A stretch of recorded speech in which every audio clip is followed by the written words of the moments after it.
Okay, here we are. We are on 2-3, day 3. And you'll be happy to know this is not too long of a day, I think. Just going through 2 story problems in the book. The story problems get to be a little bit challenging, just in knowing what they're asking for.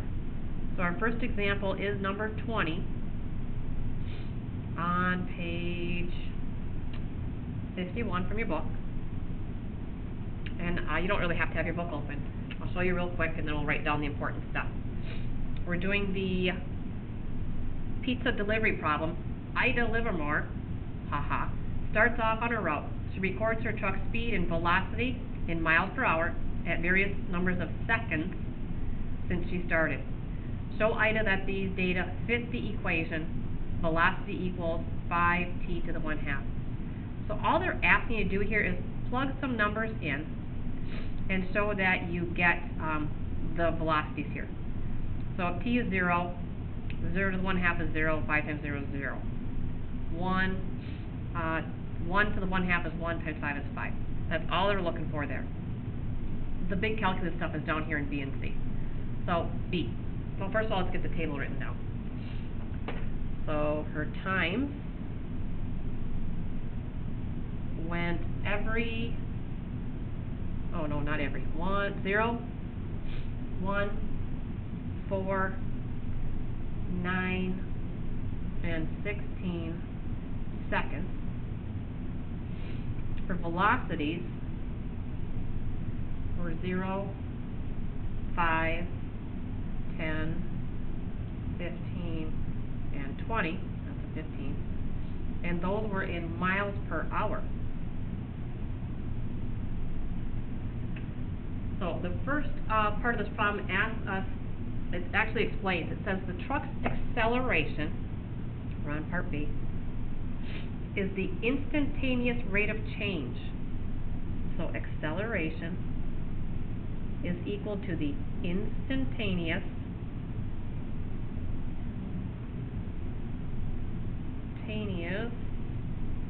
rate of change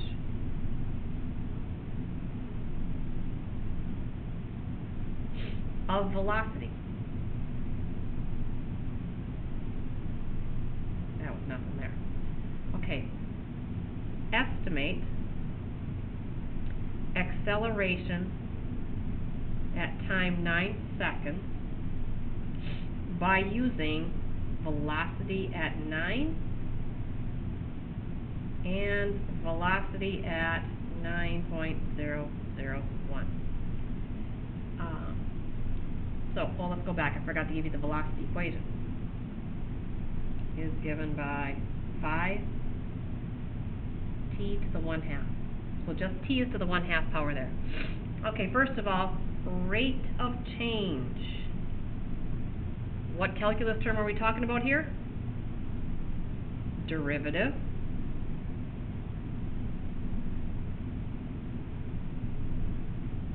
For derivative, right back to chapter 1, we did derivative so far. I'm in chapter 1. It was our 3-point table and the slope of the tangent line.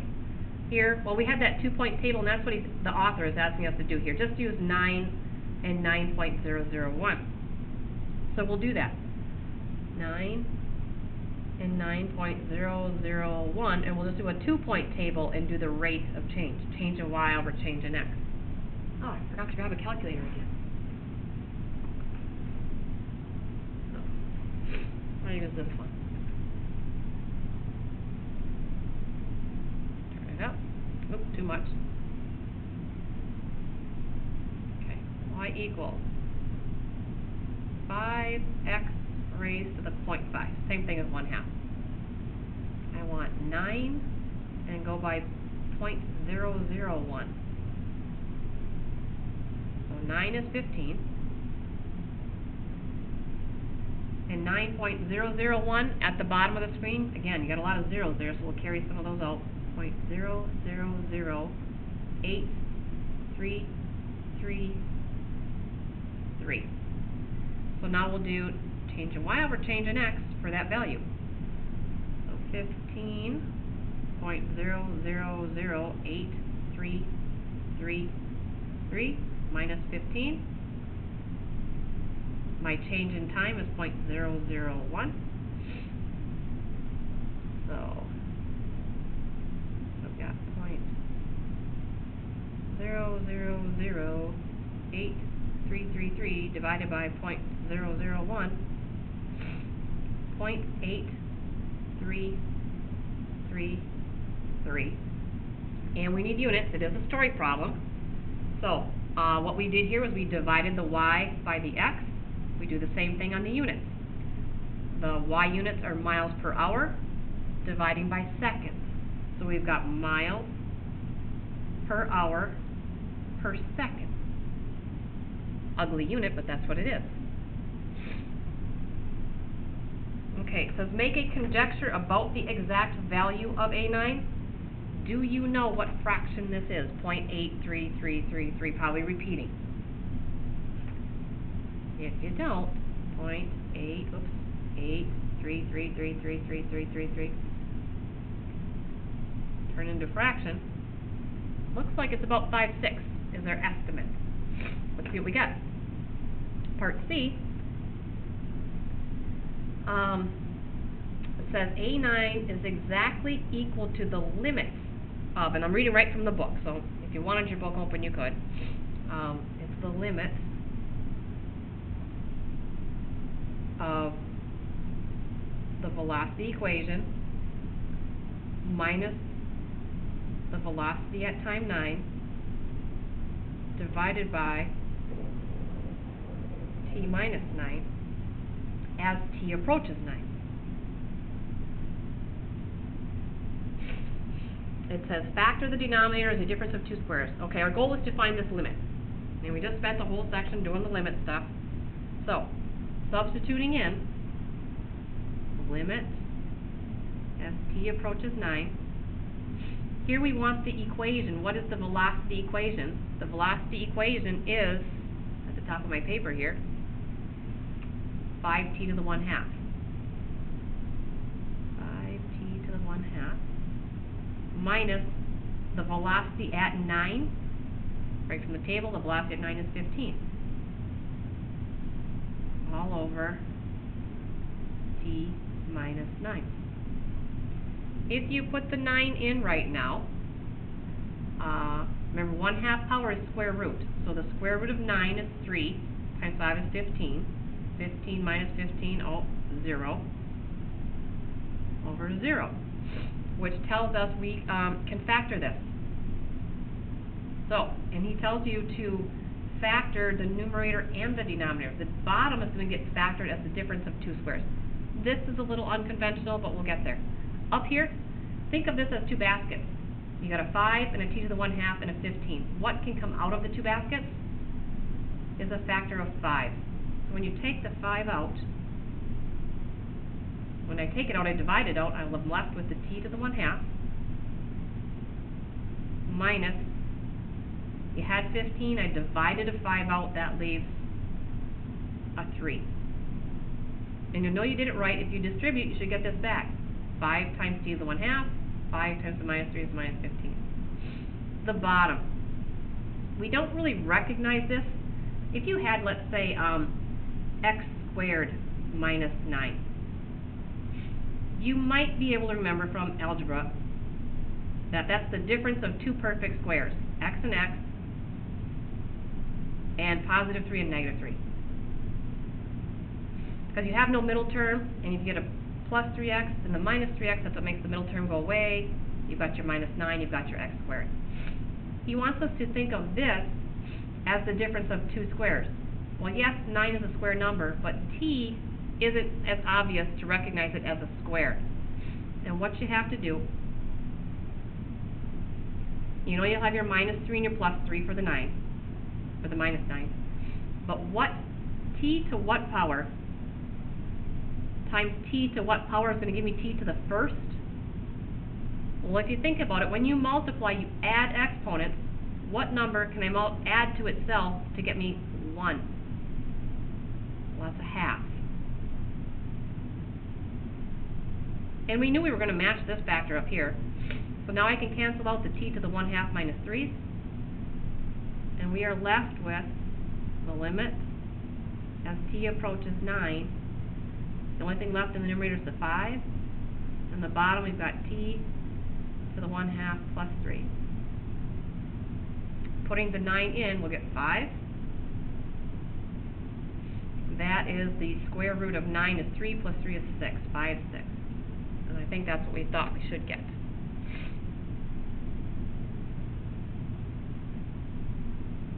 Okay.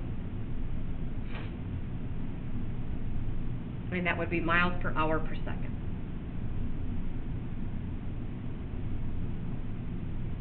And then part D, this is just seeing if you know what this is asking for.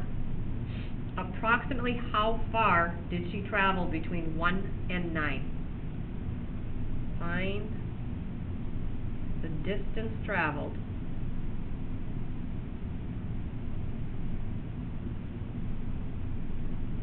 from 1 second to 9 seconds. Okay, think about it. We've got velocity and time. What in calculus is going to give us this distance? Remembering that distance is velocity times time. In calculus, to multiply the two variables together, we do the integral.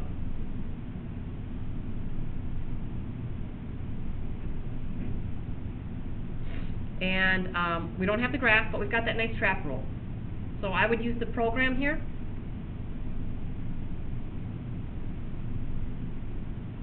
I don't know if this calculator actually has it on there.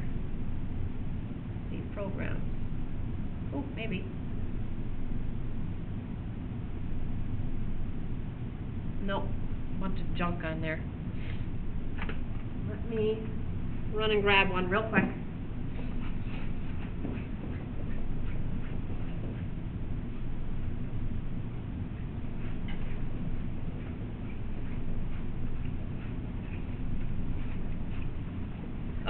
I ran all the way back there and got one without it. I'm assuming you can run the trap rule by yourself.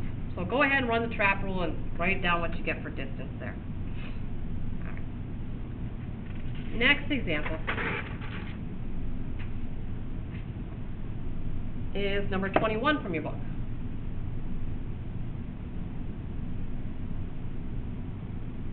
Number 21, same page. They're giving us a function, x cubed. It says find approximately the derivative at 2 by dividing the change in f of x from 2 to 2.1. So part A, find derivative.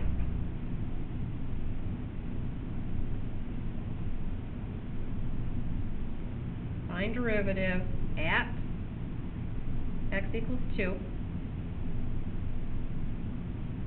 By finding the change from x equals 2 to 2.1.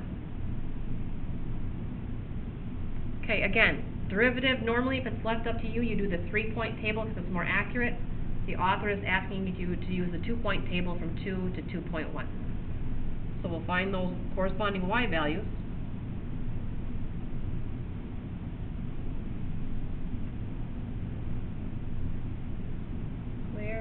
I'll use a better one, since I ran back there. So y equals x cubed, 2, and we're going by 0.1. So we've got 8. Oh, I could have got that. And 9.261.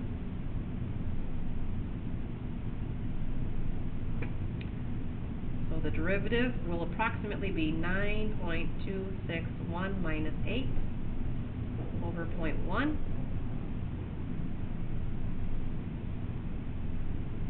9.261 minus 8 divided by the 0.1, 12.61.